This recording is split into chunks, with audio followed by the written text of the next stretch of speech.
Triple R సినిమాతో global హీరోగా అవతరించిన జూనియర్ ఎన్టీఆర్ నటించిన తాజా చిత్రం దేవర 27న విడుదల కాబోతోంది. ఎన్టీఆర్ ఆర్ట్స్, యువసుధ ఆర్ట్స్ పతాకంపై నందమూరి కళ్యాణ్ రామ్, మిక్కిలినేని సుధాకర్ ఎంతో ప్రతిష్టాత్మకంగా ప్రొడ్యూస్ చేసిన సినిమాకి కొరటాల దర్శకుడు. ఆచార్య సినిమా ఫ్లాప్ కావడంతో వచ్చిన విమర్శల్ని దృష్టిలో పెట్టుకునే అత్యంత కసిగా ఆయన సినిమాను తీస్తున్నారు.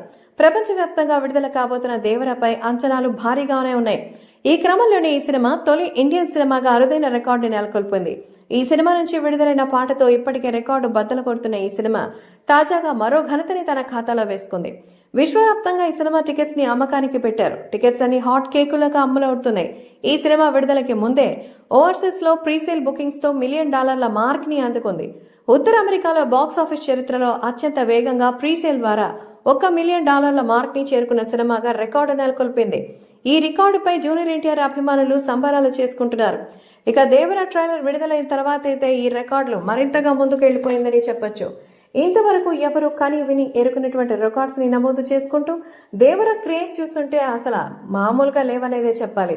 కాబట్టి దేవరాకి సంబంధించిన ఈ పార్ట్ 1లో హీరోయిన్ గా జాన్వీ కపూర్ నటిస్తున్న సంగతి తెలిసిందే. రిలీజ్ కి ఇంకా 13 రోజులు ఉండగానే ప్రీ బుకింగ్స్ లో దేవర సరికొత్త రికార్డుని సృష్టించింది. ఇప్పటికే ప్రీమియర్స్ లో దేవర ఎన్నో మైలురాయిల్ని చేరుకుంది. 40,000కు పైగా టికెట్స్ బుక్ అయినట్టుగా తెలుస్తోంది. 2 వారాల ముందే ఈ స్థాయిలో టికెట్స్ ప్రీసేల్లో దేవర అయితే యుఎస్ లో సెప్టెంబర్ 26వ తేదీనే ప్రీమియర్ అవుతుంది. అప్పటికే అమెరికాతో పాటు ఆస్ట్రేలియా, యూకే, న్యూజిలాండ్ లోనూ దేవర మ్యానియో కొనసాగుతోంది. సో ప్రస్తుతం ఈ సినిమాకి సంబంధించి ఈ రికార్డు చూస్తూ నిజంగా సెప్టెంబర్ 27న అల్లకల్లోలమని చెప్పాలి.